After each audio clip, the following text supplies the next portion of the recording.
खिशात नोटा नाहीत, पाकिट घरी विसरलात तरी हरकत नाही. भारताच्या युपीआयने जगाला वेड लावलंय.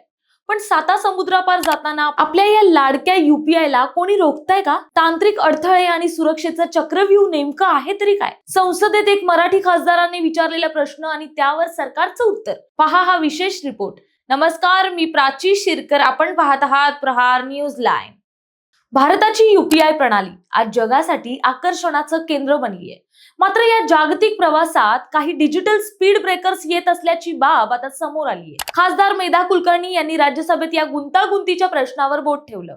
युपीआयचा विस्तार करताना नेमकी आव्हान कोणती, यावर सरकारने संसदेत वस्तुस्थिती मांडली. केंद्रीय अर्थ राज्यमंत्री पंकज चौधरी यांनी स्पष्ट केलं, युपीआय सध्या 8 देशात दिमाखात धावत आहे. Bhutan, France, Mauritius, Nepal, Qatar, Singapore, Sri Lanka, संयुक्त अरब अमिरातील युपीआयने झेप घेतली आहे. गेल्या 2 वर्षात परदेशातील व्यवहारांची संख्या 37,000हून थेट 14.86 लाखांवर पोहोचली आहे. पण तांत्रिक बाजू तितक्याच आव्हानात्मक आहेत.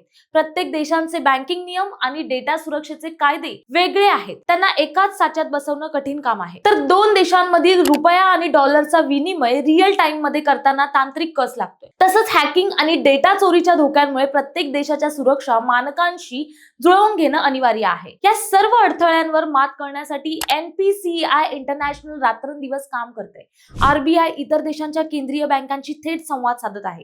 ही तांत्रिक दरी भरून काढण्याचे प्रयत्न युद्ध पातळीवर सुरू आहेत, अशी माहिती पंकज चौधरी यांनी दिली. युपीआयची तांत्रिक ताकद ही भारताची नवी सॉफ्ट पॉवर आहे. मात्र जागतिक स्तरावर टिकण्यासाठी सुरक्षेचा गड अधिक मजबूत करावा लागणार आहे. तंत्रज्ञानातील हे बदल आणि नियामक सुसूत्रता हीच भविष्यातील डिजिटल इंडियाची खरी परीक्षा असेल.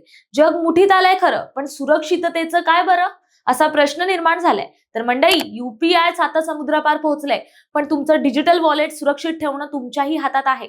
तांत्रिक अडथळे दूर होतीलच, तोपर्यंत सावधान राहा आणि सुरक्षित राहा. माहिती आवडली असेल तर कमेंट्समध्ये पण नक्की कळवा आणि अशाच नवनवीन विषय पाहण्यासाठी पाहत राहा प्रहार न्यूज लाईव्ह. धन्यवाद.